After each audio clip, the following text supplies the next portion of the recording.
Одоо ер нь ийм амьд амьтан байгаа юм чинь бас өвдөж таараа. Тэгээд ер нь эмнэлэгт ер нь ямар одоо өвчин өвчнөр хандаж ер нь ирдэм бол хүмүүс тэр талаар бас. Шуун дээр бол хамгийн түгээмэл ирдэг нарсны гадна паразит гэж үүдэг. Нарсны паразит тийм шимэгч харахаа гэсэн гадна болон дотор паразитгууд үүдэг.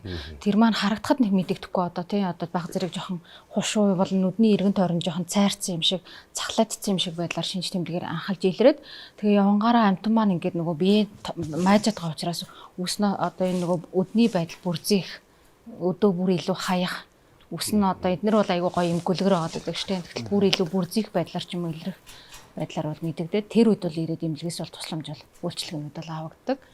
Дээрэс нь энэ шувуу маань гэрээ нөхцөлд амьдарч байгаа гэдэг маань бид нартай байнга контакт үүсгэж байгаа учраас шувууны эрүүл мэндийг хамгаалах нөгөөдгөр өөрсдийн гэр бүлийн эрүүл мэндийг хамгаалах үүднээс паразитын туулгалтыг үйлчлэгийг бол 3 сар тутамдаа ингээд хийгдэг явах боломжтой байдаг.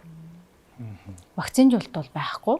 Тэгэхээр бас нөгөө бас яг өөр одоо нөгөө өөр төрөл зүйлээс хамаараа шууны вакцинууд энэ төр бол байдаг. Гэтэ одоо яг энэ тотон дээр бол тийм хийгдэх вакцинууд бол байхгүй байгаа.